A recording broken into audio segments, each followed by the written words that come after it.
범여권 의원 74명이 한미연합훈련 조건부 연기를 제안하는 성명서를 발표했습니다. 국민의힘은 김여정 하명분이라고 비판했습니다. 민주당 이재명, 이낙연 두 후보가 폭력 조직원과 함께 찍은 사진을 서로 공개하며 공방을 벌였습니다. 윤석열 후보는 후쿠시마 원전은 방사능 유출이 없었다고 말해 논란입니다. 비수도권 코로나 확진자 수가 신천지 사태 이후 최다를 기록했습니다.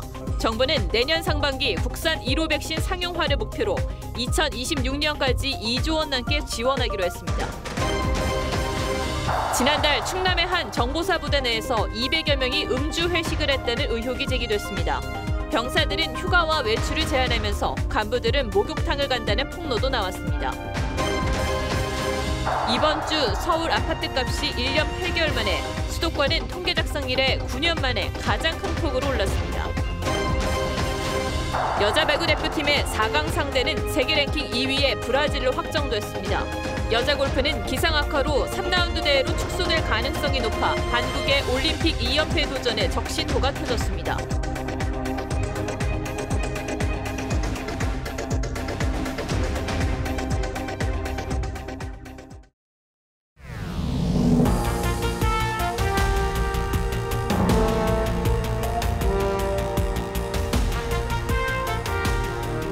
시청자 여러분 안녕하십니까? 뉴스9의 신동욱입니다. 오늘은 좀 심각한 질문 먼저 던지겠습니다. 범여권 의원 70여 명이 한미연합훈련을 연기하는 게 좋겠다는 의견을 냈습니다. 그런데 문제는 지난주 남북한 통신 연락선이 복구됐고 며칠 뒤에 북한 김여정 부부장이 연합훈련 중단을 요구했다는 데 있습니다. 겉으로의 모양새만 보면 김 부부장의 주장을 여권의 국회의원들이 그대로 따르고 있는 것처럼 보이기 때문이죠. 여당 내에서도 이건 아니지 않느냐는 쓴소리와 우려가 나왔지만 의원들의 집단 행동을 막진 못했습니다. 물론 이 요구가 수용될지는 아직 미지수입니다. 그러나 어떤 결론이 나더라도 북한의 노림수에 우리가 놀아났다는 비판은 피하기 어렵게 됐습니다. 오늘은 황정민 기자가 먼저 보도하겠습니다. 민주당 의원 61명을 비롯한 범여권 의원 74명이 한미당국의 연합훈련 연기를 공식 제안했습니다.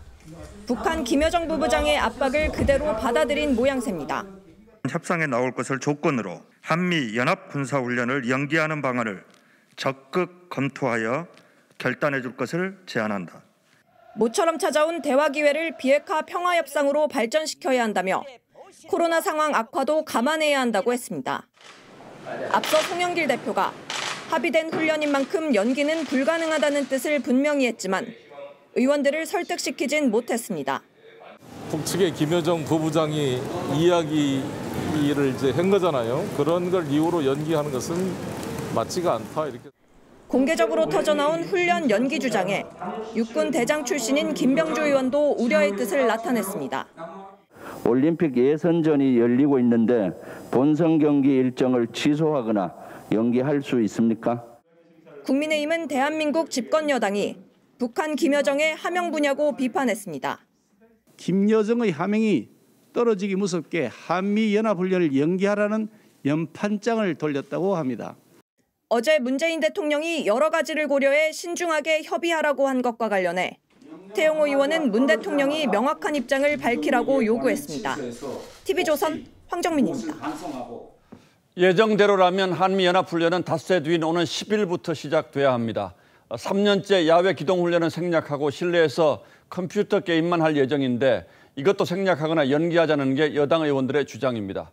국정원 통일부 역시 비슷한 입장인데 청와대는 아직 미국과 협의 중이라고만 밝혔습니다.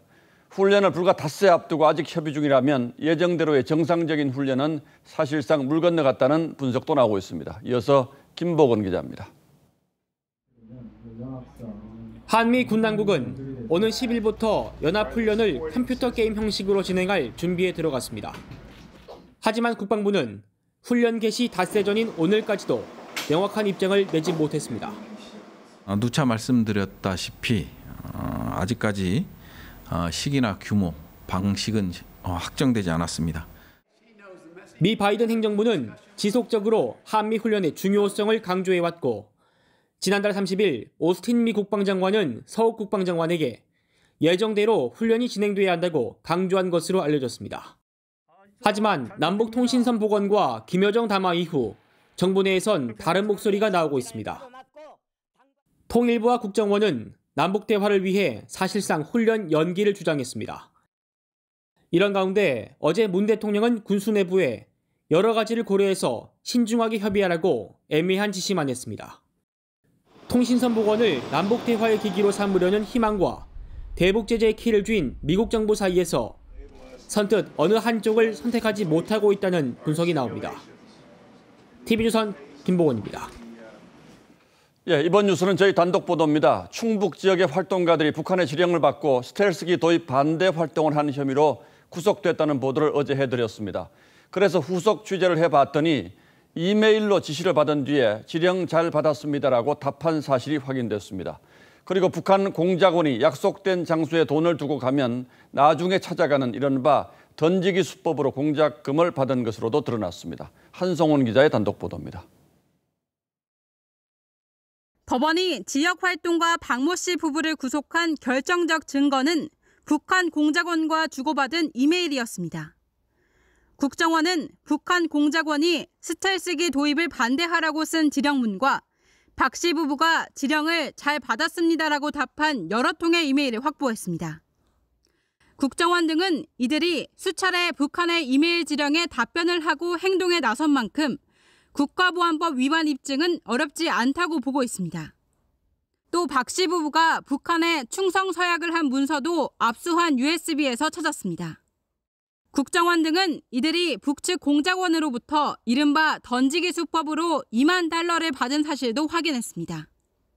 북한 공작원들은 이메일로 중국 선양의 한 대형마트 사물함에 돈이 있다고 알려줬고 박 씨 부부는 공작금을 찾아갔습니다. 돈의 사용처도 정해져 있었습니다. 김정은 남한 답방, DMZ 평화인간띠 활동, 통일밤 묘목 100만 그루 보내기 운동 등이 대상이었습니다. 이에 대해 박 씨 부부 등은 유령 공작원에 의한 실체 없는 공안물이라고 혐의를 부인하고 있습니다. TV조선 한송원입니다. 후보 간의 난타전이 벌어지고 있는 민주당 경선 폭로 공방이 점입 가경입니다. 급기야 조폭 연루 공방까지 등장했습니다. 이재명 후보와 광주의 폭력조직 행동대장이 함께 찍은 사진을 이낙연 후보 측이 공개하자 이재명 후보 측도 비슷한 사진을 공개하며 맞불을 놨습니다. 이재명 후보의 음주운전 전력에서 촉발된 당내 후보 검증단 설치 문제를 두고도 갈등이 번지고 있습니다. 최원희 기자가 취재했습니다. 이재명 후보가 신양 오비파 행동대장으로 알려진 문흥식 전 5.18 구속 부상자 회장과 찍은 사진입니다. 문 전 회장은 지난 6월 건물 붕괴 참사가 났던 광주 재개발 사업 개입 의혹으로 수사선상에 오르자 해외로 도피한 상태입니다. 이낙연 후보 측이 이 사진을 공개하자 이재명 후보 측은 문 전 회장과 이낙연 후보가 함께 찍은 사진을 공개했습니다. 폭력 조직이라면서 왜 두 차례나 만났냐며 역공에 나선 겁니다. 이재명 후보의 음주운전 전력을 겨냥해 정세균 후보가 제안한 당내 후보 검증단 설치 문제는 편파 논란으로 번졌습니다. 송영길 대표가 후보 등록 때 이미 검증됐다며 검증단 설치에 선을 긋자 소송 진행 중에 소송 요건을 심사하자는 것처럼 논리가 맞지가 않다. 다른 후보 측은 이재명 후보를 편들고 있다며 노골적으로 불만을 나타냈습니다. 다수 당원들이 어떻게 받아들일 것인가, 오해나 의심을 받지 않는 것이 향후를 위해서 좋을 거예요.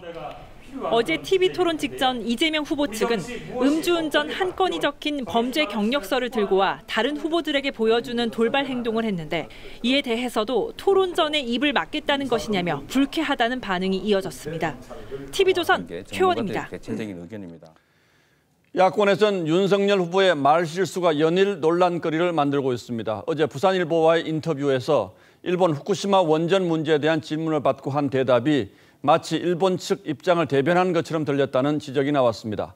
현 정부의 탈원전 정책을 비판하는 맥락에서 나온 발언이라고는 합니다만 사실관계부터 잘못된 것이어서 여당은 물론 야권에서도 윤 후보의 불안한 입이라는 지적들이 나오고 있습니다. 이태희 기자가 보도합니다.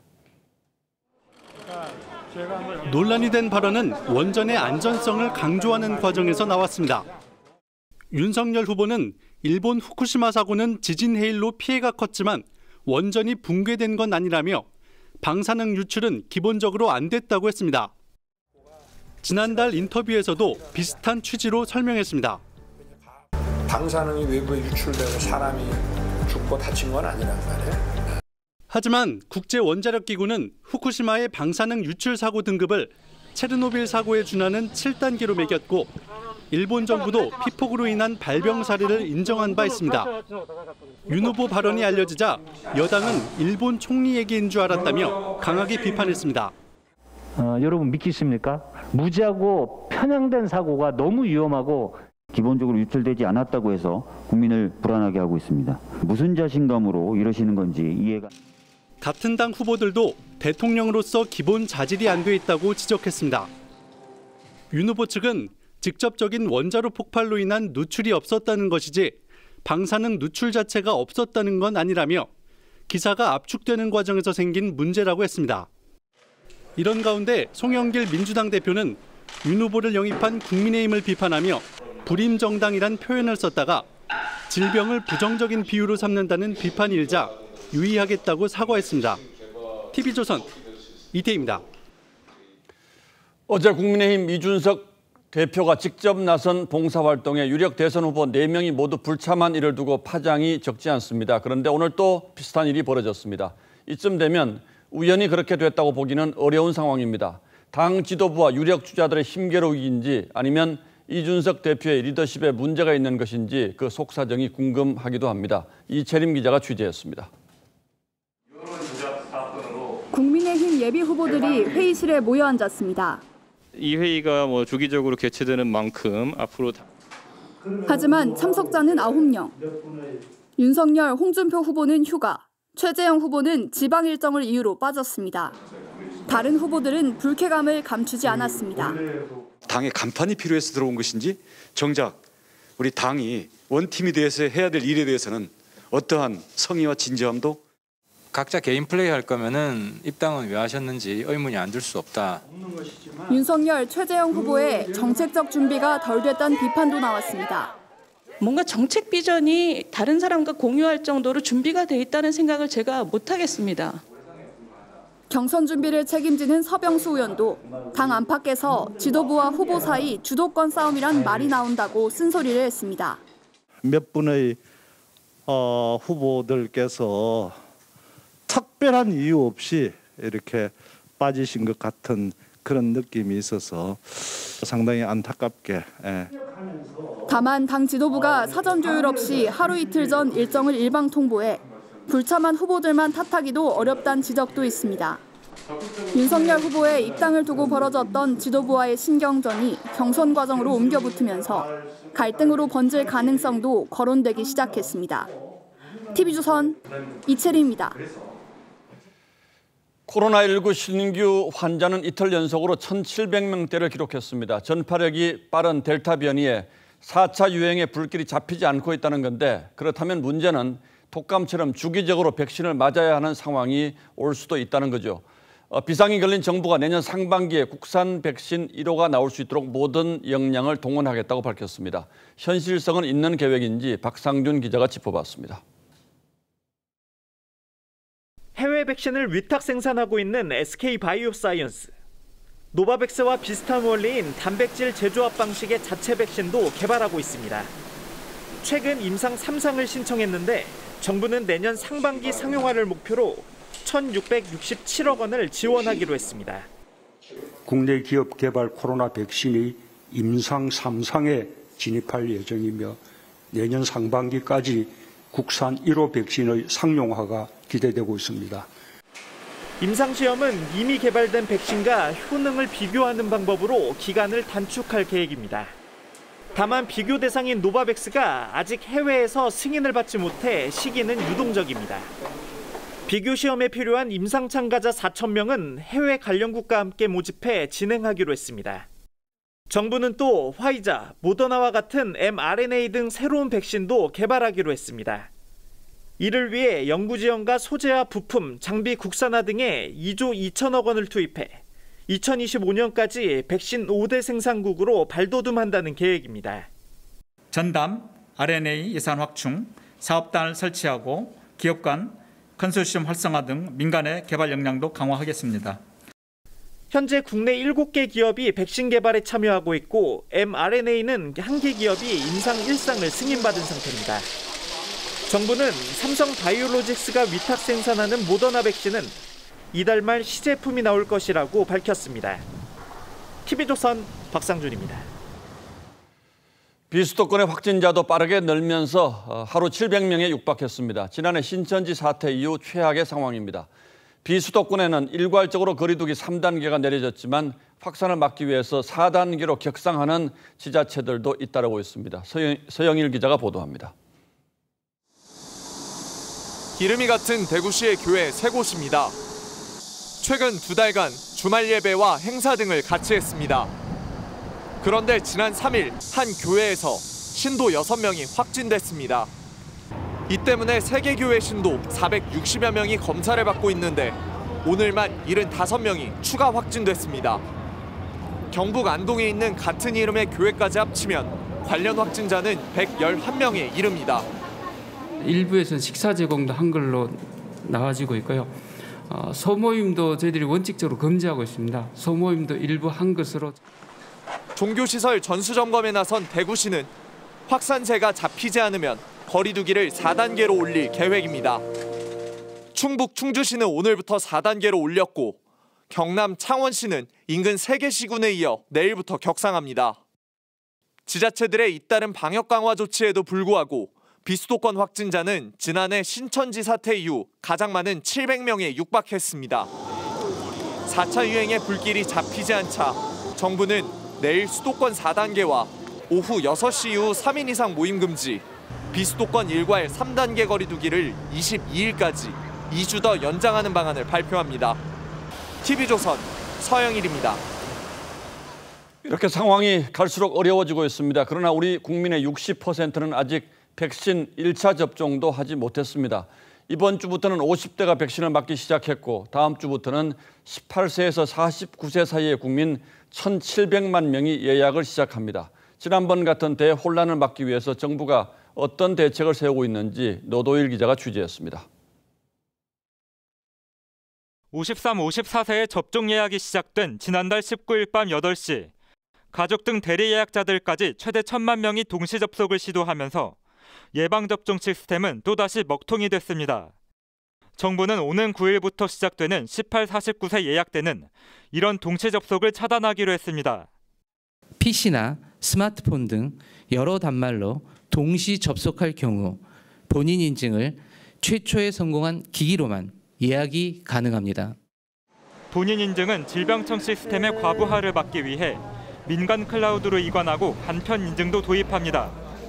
네이버, 카카오 패스 등 간편 인증을 이용하실 시에는 적어도 하루 전에 인증서를 사전에 발급받아 주시기를 부탁드립니다. 18, 49세 접종 대상자는 1,700만 명이 넘습니다. 이들을 분산하기 위해 예약시프제도 운영합니다. 첫날 9일의 경우 생년월일 끝자리가 9인 사람만, 다음 날 10일은 0인 사람만 예약하는 식입니다. 예약은 당일 밤 8시부터 다음 날 오후 6시까지며 이때 예약을 못하더라도 19일부터 다음 달 17일까지 추가 예약이 가능하고 콜센터 전화 예약도 할 수 있습니다. 정부는 예약 방식 변경으로 시간당 200만 명이 접속해도 문제가 없을 것이라고 밝혔습니다. TV조선 노도일입니다. 더 세진 변이 바이러스 확산에 화들짝 놀란 전 세계 국가들이 백신을 한 번 더 맞는 이른바 부스터샷 접종을 서두르고 있습니다. 그러면서 백신 부자 나라와 가난한 나라의 차이가 더 커지자 세계보건기구 WHO가 이 부스터샷을 자제해달라고 촉구하고 나섰습니다. 이 와중에 그동안 나온 모든 백신을 무력화할 새로운 변이가 나올 수 있다는 경고까지 나왔습니다. 이유진 기자입니다. 이스라엘 접종센터 새롭게 문을 열었습니다. 부스터샷 수요까지 감안했습니다. 6개월 전에 접종한 60세 이상이 대상인데 일주일 만에 10만 명이 맞았습니다. מקצועית שהתקבלה, אבל זאת החלטה חיונית כדי לנסות להימנע מאמצעים יותר קשים. 델타 변이 확산에 6개월이 지나면 백신 효과가 줄어든다는 우려에 영국과 프랑스, 독일 등도 다음 달부터 추가 접종하기로 결정했습니다. 미국도 가능성을 열어뒀습니다. We will have enough supply to ensure if the FDA decides that boosters are recommended for a portion of the population to provide those as well. 하지만 WHO는 9월까지는 부스터샷을 참아달라고 호소했습니다. 이 물량으로 전 세계 인구의 10% 이상이 접종할 수 있게 하자는 겁니다. 지금까지 전 세계 인구의 3분의 1이 한 번 이상 백신을 맞았지만 저소득국은 인구의 1.1%만이 접종했습니다. We should not accept countries that have already used most of the global supply of vaccines, using even more of it. 이런 가운데 더 아찔한 경고도 나왔습니다. 기존의 모든 백신을 무력화할 변이가 나올 수 있다는 보도가 나온 겁니다. 뉴스위크는 둠스데이 변이, 인류 심판의 날 변이라고 이름 붙였습니다. TV조선 이유진입니다. 경기도 분당의 김밥 전문점 두 곳에서 김밥을 먹고 식중독 증세를 호소하는 사람이 모두 199명으로 늘었습니다. 보건당국이 환자들을 검사해보니 식중독을 유발하는 살모넬라균이 검출됐습니다. 장용옥 기자가 보도합니다. 지난 주말부터 식중독 환자가 처음 나온 유명 프랜차이즈 김밥집입니다. 오늘까지 이곳을 다녀간 손님 중 102명이 식중독 증세를 호소하고 있습니다. 또 다른 매장에서는 식중독 환자 97명이 발생했습니다. 보건당국이 환자 5명을 대상으로 신속 검사를 한 결과 식중독 증상을 유발하는 살모넬라균이 검출됐습니다. 한 건이 나왔다고 하는데 계속 검사 중이니까 최종 결과 나와야지 정확한 건 알게 될 것 같습니다. 살모넬라균은 제대로 익히지 않은 육류나 오염된 달걀을 먹었을 때 감염될 수 있습니다. 집단 식중독 사태가 터진 한 매장은 개업 3개월 만에 위생 불량 민원이 제기된 곳입니다. 장갑도 끼지 않고 맨손으로 쓰레기통을 만지고 또 그 손으로 음식을 조리하는 등 이런 광경을 목격해서 프랜차이즈 본사 측은 오늘 역학조사 결과에 따라 처분을 달게 받겠다며 홈페이지에 사과문을 올렸습니다. 성남시는 4분기로 예정됐던 관내 김밥 전문점 위생점검을 이번 달 중순에 앞당겨 시행하기로 했습니다. TV조선 장용욱입니다. 지난달 충남의 한 정보사 부대 내에서 200여 명이 음주 회식을 했다는 폭로가 나왔습니다. 군 당국은 음주 회식 사실은 인정하면서도 당시 충남 지역의 방역 지침을 위반한 건 아니라고 항변했습니다. 하지만 정보사 내부 지침상 30명 모임만 가능했습니다. 또 병사들은 휴가도 막으면서 간부들은 사우나를 즐긴다는 폭로도 나옵니다. 윤동빈 기자가 보도합니다. 지난달 6일 충남의 정보사령부 부대에서 위탁교육을 받은 국정원 신입 직원들의 수료 기념회식이 열렸습니다. 국정원 신입 190명과 정보사 간부 10여 명이 참석한 회식에서 소주와 맥주를 마셨다는 폭로가 나왔습니다. 정보사는 국정원이 주관한 파티의 장소만 제공한 것이라며 당시 충남은 거리두기 1단계여서 방역수칙 위반은 아니라고 했습니다. 사적 모임 인원 또한 제한 없이 완전 해제가 된 상황이었습니다. 7월 1일부로. 하지만 정보사 통제 지침상 영내 행사에는 최대 30명까지만 모일 수 있다는 점에서 부대 지침 위반이라는 지적이 나옵니다. 정보사 장병들 사이에선 그 이전부터 간부와 병사들에 대한 방역 지침이 이중잣대로 적용됐다는 폭로도 나왔습니다. 한 병사는 군 제보 채널 6대전에 병사들에게는 방역 지침을 들어 휴가나 외출도 제한하면서 정작 간부들은 체육 활동도 하고 여럿이서 목욕탕에도 간다고 했습니다.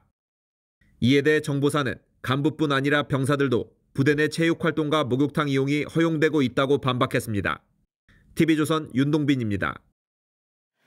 최근 무인으로 운영되는 스터디 카페가 늘고 있는데요. 말 그대로 관리자가 없다 보니 방역 수칙이 지켜지지 않고 있습니다. 출입 명부 작성이나 발열 체크를 안 해도 이용하는 데 문제가 없었습니다. 김자민 기자가 취재했습니다. 학생들이 주로 사용하는 무인 스터디 카페입니다. 좌석 간 거리 두기 없이 매 칸마다 앉아 있습니다. 마스크를 쓰지 않은 학생들도 눈에 띄니다. 체온계가 있지만 발열 체크를 하지 않는 경우가 허다합니다. 발열 체크는 꼭 하고 들어오세요. 그냥 턱에 걸치거나 그런 친구들도 있습니다. 한 무인 카페는 QR코드 확인 없이도 입장이 가능하고 체온계는 아예 없습니다. 한국소비자원이 무인 카페와 스터디 카페 20곳의 방역수칙 준수 여부를 조사했더니 90%가 발열 여부와 관계없이 출입이 가능했습니다. 60%가 체온계가 없거나 제대로 작동하지 않았고 15%는 QR 체크나 출입 명부가 없었습니다. 일부 매장의 얼음과 정수기, 커피 머신에서 안전 기준을 초과하는 세균이 검출되는 등 위생 관리도 엉망이었습니다. 방역 사각지대가 될 수 있는 무인 카페와 무인 스터디 카페에 대한 점검을 강화할 필요가 있습니다. 비대면 문화 확산으로 늘어나는 무인 매장들, 방역 사각지대가 되고 있습니다. TV조선 김자민입니다. 119 구급대원들은 이 무더운 날씨에도 방호복을 입고 땀을 뚝뚝 흘리며 구조 현장을 누비고 있죠. 특히 코로나 시대에 이분들의 노고와 헌신은 너무 귀한데요. 하지만 환자에게 되레 폭행을 당하거나 폭언을 듣는 순환은 여전합니다. 그래서 오늘의 포커스는 폭행과 폭언에 우는 구급대원에 맞추겠습니다. 침대에 실려온 남성. 여성 구급대원을 향해 발길질을 하고 말리는 남성 대원의 뺨을 때립니다. 코로나 체온 측정에 불쾌감을 드러내더니 나중엔 구급대원의 방역복까지 찢었죠. 구급차에 탄 또 다른 남성. 출동한 대원이 마스크를 제대로 쓰라고 하자 다짜고짜 멱살을 잡죠.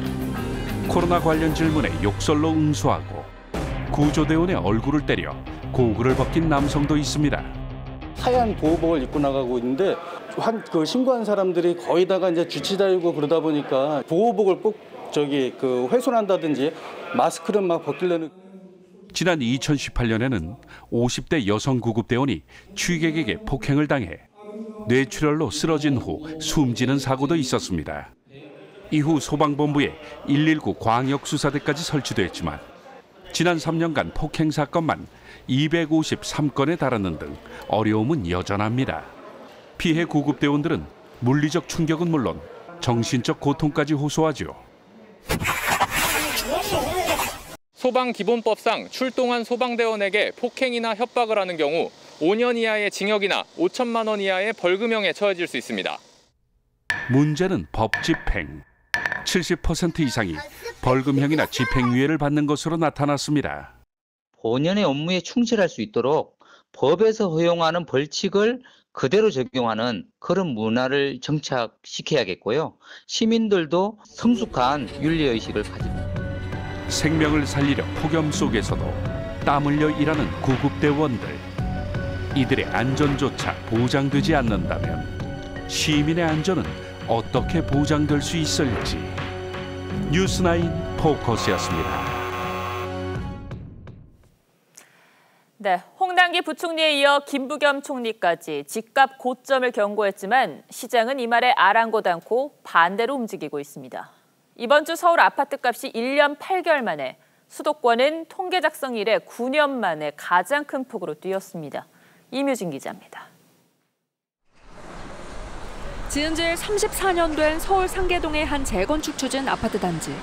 전용 50제곱미터형이 지난달 7억 3,600만 원에 팔리며 최고가를 기록했습니다.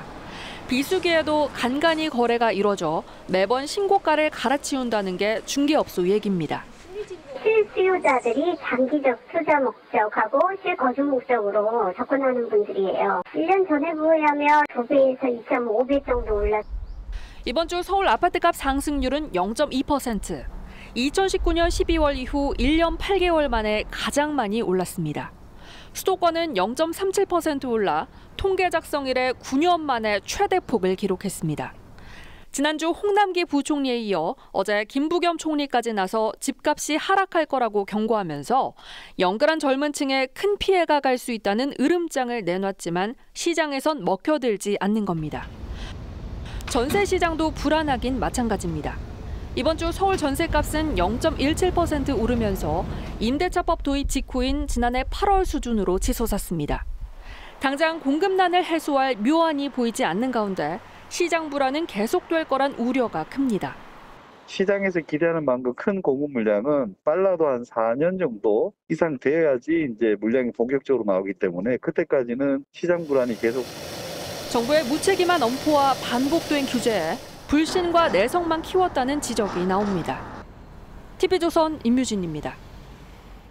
예, 다음 뉴스입니다. 여권이 주도하는 언론중재법을 둘러싼 논란이 뜨겁습니다. 핵심은 언론 보도에 대해서 피해에게 최대 5배까지 징벌적 배상을 물릴 수 있도록 하자는 거죠. 하지만 주요 언론단체들이 일제히 언론 자유를 침해하는 악법이라는 반대 성명을 냈고 정치권은 물론 학계, 국민들 사이에서도 갑론을박이 벌어지고 있습니다.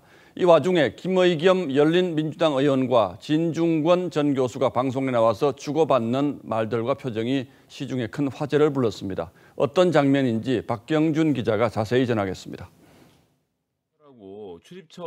진중권 전 교수가 한 라디오 프로그램에서 김의겸 의원을 향해 MBC의 검언 유착 의혹 보도가 여권이 추진 중인 언론중재법상 징벌적 손해배상 대상이냐고 물었습니다. 한동훈 검사장 굉장히 큰 피해를 입었잖아요. 징벌적 손해배상의 대상이 됩니까 안 됩니까? 김 의원은 즉답을 하지 못하고 어색한 미소를 짓더니 눈을 감은 채 얼굴을 쓸어만집니다. 유시민, 최강욱까지 다 얹혔는데요. MBC 보도는 그것과 무관합니다. MBC는 지난해 3월 이동재 전 채널A 기자가 이철 전 VIK 대표를 상대로 유시민 이사장의 비위 자료를 내놓으라고 협박했다는 내용을 처음 보도했지만 법원은 이 전 기자에게 무죄를 선고했습니다. 진 전 교수는 한겨레 신문이 오보라고 인정하고 사과한 윤석열 후보의 별장 성접대 의혹 보도를 언급하며 징벌적 손해배상 대상이 되느냐고 다시 물었습니다. 법을 위반한 게 되는 겁니까? 안 되는 겁니까? 그걸 물어보는 겁니다. 김 의원이 말을 이어가지 못하자 진행자가 나서 상황을 정리합니다. 예, 너무 구체적인 질문을 해주셔서 구체적인 질문입니다. 구체적인 질문은 한겨레 기자 출신인 김 의원은 현장 기자의 언론 자유는 언론중재법 통과로 보장되기 시작할 것이라고 주장하고 있습니다. TV조선 박경준입니다. 이번 대선에서는 청년 세대의 상실감을 달래기 위한 맞춤형 공약이 유난히 많이 쏟아지고 있습니다. 특히 청년표를 잡기 위한 파격적인 공약들도 많은데 비정규직 근로자의 7년마다 1년씩 안식년을 주고 자녀를 낳으면 3년간 출산 휴가를 갈 수 있는 공약도 나왔습니다. 시민들은 이런 공약들을 어떻게 평가하고 있는지 윤수영 기자가 그 답을 물어봤습니다. 여야의 이색 공약 4개를 골라 정당과 후보 이름 없이 공약만으로 평가해달라고 시민들에게 부탁했습니다. 여성들의 호응을 가장 많이 받은 건 민주당 김두관 후보의 저출산 극복 공약. 저는 요거 3번째. 이 공약이 왜 가장 마음에 드시나요? 저도 작년에 출산을 했거든요. 근데 사실상 혜택이 너무 없었기 때문에. 아이가 태어나면 3천만 원을 신탁하고 성인이 되면 목돈을 준다는 구상입니다. 아기를 낳으면 아무래도 돈도 많이 들고 경제적인 지원이 있으면 좋을 것 같아요. 부모의 육아휴직을 현행 1년에서 3년으로 늘리는 국민의힘 유승민 후보의 공약은 남녀 모두 반깁니다. 3년 육아휴직, 저기 아기를 키우기 위해서 더 많은 시간을 투자해야 된다고 생각해서. 유 후보는 기업에 장려금을 줘 휴직 2, 3년 차에도 통상임금 일부를 지급하겠다는 구상을 밝혔습니다. 민주당 박용진 후보의 청년 안식년제 공약도 신선하다는 반응입니다. 비정규직으로 7년을 일하면 1년간 재충전 시간을 준다는 건데 평생 직장이 사라진 시대 MZ세대에 도전 기회를 주겠다는 게 박 후보의 생각입니다. 7년 열심히 일하고 1년 정도 그냥 원 없이 쉴 수 있다고 그러면 어느 후보 공약이신지 모르시죠? 지금은 이게 민주당 박용진 후보의 공약입니다. 남녀 모두 1년간 군복무를 하도록 한다는 국민의힘 하태경 후보의 공약을 두고는 인터넷상에서 남녀 간의 논쟁이 뜨겁게 불붙었습니다. TV조선 윤수영입니다. 예, 저희가 지난주부터 여야 대선 예비 후보들을 차례로 모셔서 얘기 듣는 순서를 이어가고 있는데 오늘은 원희룡 전 제주지사를 초대했습니다. 자, 어서 오십시오. 네, 안녕하세요. 오늘 국민의힘 예비 후보로 지금 등록을 하신 거죠? 네, 그렇습니다. 제가 전 지사라고 했는데 제주지사로서의 업무는 다 마무리를 하신 겁니까, 그럼?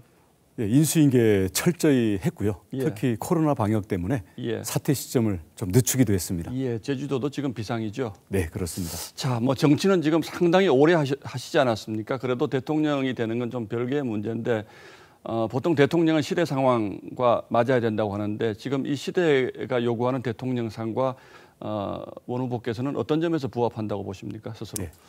이 시대 우리 사회의 문제의 핵심은 586 기득권입니다. 예. 이것을 해체하지 않고는 나라를 바로 세울 수가 없는데요. 저는 586을 누구보다 잘 알고 예.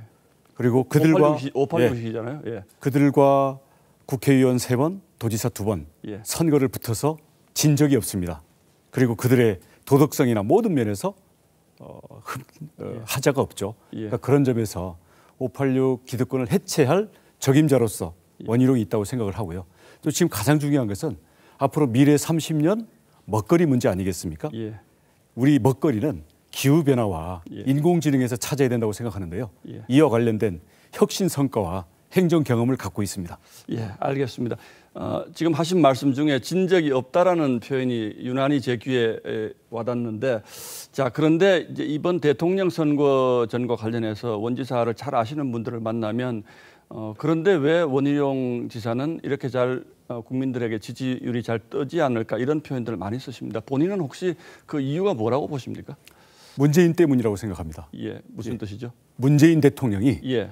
결국 그 대척점에서 잘 싸우는 사람들에게 국민들의 정권교체 열망이 쏟아지고 있잖아요. 예. 지금 윤석열 총장이나 최재형 원장 예. 모두 문재인 대통령이 키운 예. 주자들 아니겠습니까? 예. 하지만 이제 찬바람이 불기 시작하면 누가 문재인과 반대편에서 잘 싸웠느냐의 문제에서 누가 문재인 정부보다 대한민국을 잘 이끌어갈 수 있는가, 여기로 질문이 옮겨갈 것이기 때문에 노무현 전 대통령이 1%에서 경선 시작해서 결국 47%까지 갔지 않습니까? 예. 저는 앞으로 반전의 드라마 기대해 주시기 바라겠습니다. 그런데 야권 입장에서 보면 그동안 문재인 정부와 잘 싸운 사람에게 눈길이 가는 것은 이제 뭐 당연한 것 같은데 최근 어제 오늘 하시는 말씀을 보면 윤석열 총장도 굉장히 강하게 비판을 하시고 또 최재형 전 감사원장도 준비가 전혀 안 돼 있는 것 같다 이렇게 매우 강도 높게 비판을 하셨는데 이건 어떤 취지입니까?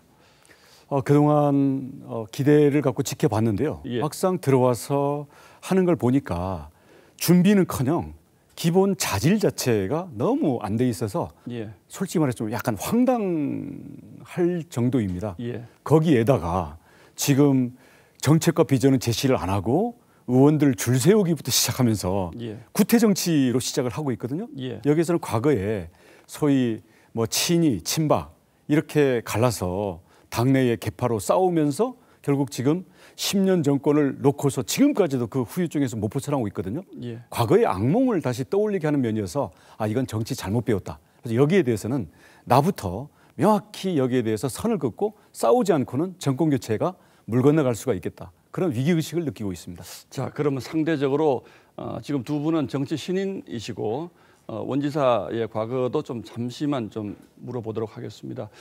박근혜 전 대통령 탄핵 사태 이후에 이제 다른 당으로 옮기셨다가 또 무소속으로 또 지사도 하셨는데 이런 행적에 대해서는 아직도 좀 논란이 있습니다. 본인은 그 당시 정당인으로서 스스로에게 혹시 표현이 좀 어쩔지 모르겠습니다만 비겁하다라는 생각을 해보신 적은 없으십니까? 너무나 불행한 우리 역사였고요. 예. 그리고 지금 감옥에 계신 구속돼 계신 두 분 대통령을 저는 빨리 사면해야 된다고 적극 동의를 합니다만은 그렇다고 해서 탄핵을 부정해서는 안 된다고 생각합니다. 예. 자꾸 탄핵의 과거로 돌아가서 잘잘못을 따지는 것은 앞으로 미래 먹거리를 더 잘 만들 수 있는 수권 정당으로 우리가 가는데 오히려 걸림돌이 되기 때문에 탄핵은 확실히 과거로 흘려보내야 된다. 그런 점에서 생각하고요. 물론 그분은 그 점은 그렇습니다만 본인 스스로가 그 당시에 당을 지켰으면 더 좋았겠다 이런 생각을 하신 적은 없습니까? 저는 당시 제주지사로서 탄핵의 의결 과정이나 여기는 사실 그 현장에 있지는 않았습니다. 맞습니다. 하지만 우리 당시에 한나라당, 새누리당이죠. 그 식구들이 두 갈래로 갈라지는 과정에서 참 다시는 되풀이하고 싶지 않은 고뇌와 방황을 했던 건 사실입니다. 근데 이것을 우리가 서로 지금 동지애로서 다 끌어안아야지 이걸 다시 과거의 잘잘못으로 하는 것은 의미가 없다고 생각합니다. 알겠습니다. 지금은 뭉치는 것이 중요하다. 네. 자, 원 지사의 과거에 대해서 한 가지 더 여쭙겠습니다. 사실은 원희룡이라는 정치인이 이름을 알린 것은 개혁 보수라는 단어지 않습니까? 남원정이라는 표현도 있었고 그 당시에는 상당히 개혁적인 정치인으로 그 이름을 날렸었는데 최근 와서는 원희룡은 진보인가 보수인가 중도인가 개혁적인가 뭐 이런 좀 색깔이 좀 불분명해졌다라는 얘기가 있습니다. 이거는 제주지사를 하시다 보니까 이렇게 된 겁니까? 어떤 겁니까? 저의 대한민국 역사에 대한 생각은 작년 8.15 광복절 때 김원웅 그 회장의 망발에 대해서 정면으로 즉석연설로 반박한 데서 국민들께서 보셨을 것이고요. 제가 몰두하는 것은 어떻게 586 이 기득권 세력을 해체할 것이냐, 그리고 30년 미래 먹거리를 어떻게 만들 것이냐, 저는 여기에 모든 것을 집중하고 있습니다. 그런 의미에서는 저는 대한민국의 보수의 정통성을 이어가면서도 미래를 준비하는 역동성과 혁신에 도전하는 그런 의미에서는 진취적인 그런 개혁 주자이죠. 자, 관련된 질문 계속 여쭙겠습니다. 뭐 이재명 지사 하면 기본소득 이런 표현 하듯이 원희룡 지사가 내세우는 1호 공약은 뭡니까? 제 1호 공약은 코로나로부터 회복을 하기 위한 소상공인 중자영업자에 대한 100조 원 회복 프로젝트입니다. 지금 국민들께서 코로나 속에 있으면서도 이걸 잊어먹고 계시는데요. 이것을 살리지 않고는 나라 경제 되살릴 길이 없습니다. 1호는 코로나 회복 100조 프로젝트고요. 100조 원을 풀자는 건가요? 50조 원은 손실보상에서 살려놓고 50조는 구조전환과 생산성 향상으로 해서 우리 OECD 국가에서 24%에 달하는 자영업을 우리가 구조조정을 해야 된다고 합니다. 짧게 질문드리겠습니다. 100조는 어디서 만드시는 겁니까? 그럼? 50조는 대통령 재정경제특별명령으로 국채 발행과 임시특별 목적세로 조달을 하고요. 그 다음 50조는 매년 10조씩 예산 조정을 통해서 조달하게 됩니다. 알겠습니다. 자, 마지막으로 출마 선언하시면서 문재인 대통령 시절에 이루어졌던 모든 것을 돌려놓겠다 이제 이렇게 표현을 하셨는데 그래도 5년 정부 동안에 계승할 만한 정책도 있지 않았겠습니까? 혹시 거의 없고요. 굳이 따진다면 탄소 중립을 2050년까지 하겠다라고 뒤늦게 선언한 것. 하지만 거기에는 또 무모한 탈원전이라든지 아니면 태양광 나눠먹기 이런 586 기득권들이 얽혀 있거든요. 이 점은 청산하고 제대로 온 탄소 중립으로 가야죠. 자, 이제 예비 경선 곧 하실 텐데 몇 등이나 하실 자신 있으십니까? 당연히 빅3가 될 거고요. 최종적으로는 윤석열 후보와 제가 맞서서 제가 후보가 될 겁니다. 알겠습니다. 지켜보죠. 오늘 말씀 여기까지 듣겠습니다. 자, 고맙습니다. 네.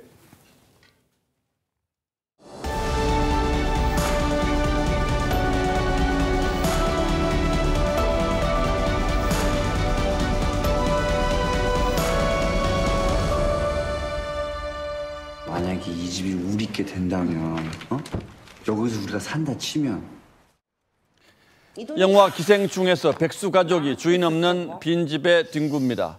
그 뒷벽에 걸린 작품은 가족의 헛된 망상을 상징합니다. 철망을 겹쳐 만들어 조명을 비추면 숲 풍경이 되고 불을 끄면 어두운 벽이 됩니다. 그럴듯하지만 텅 빈 벽은 작품 제목 마야처럼 아무것도 없음을 의미합니다.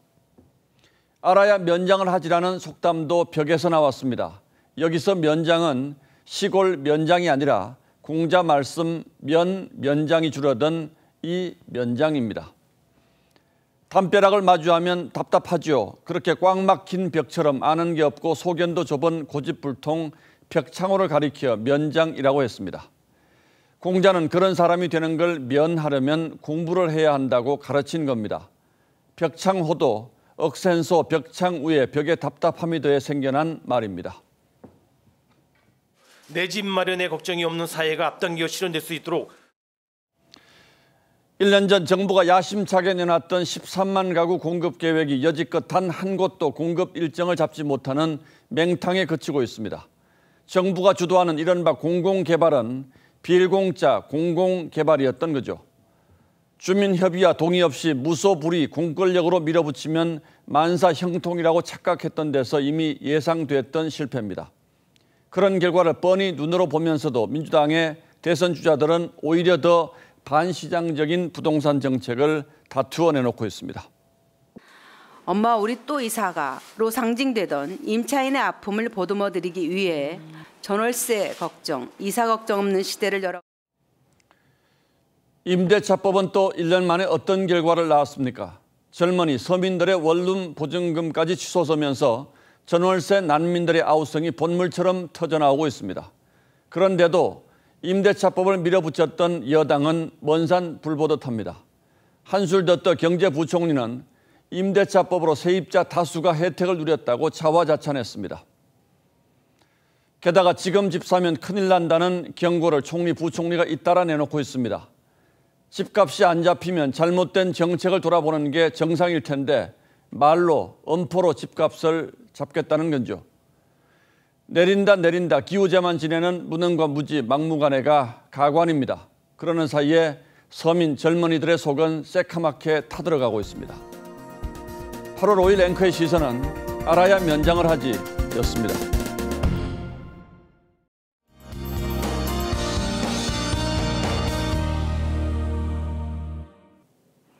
오늘도 많이 더우셨죠?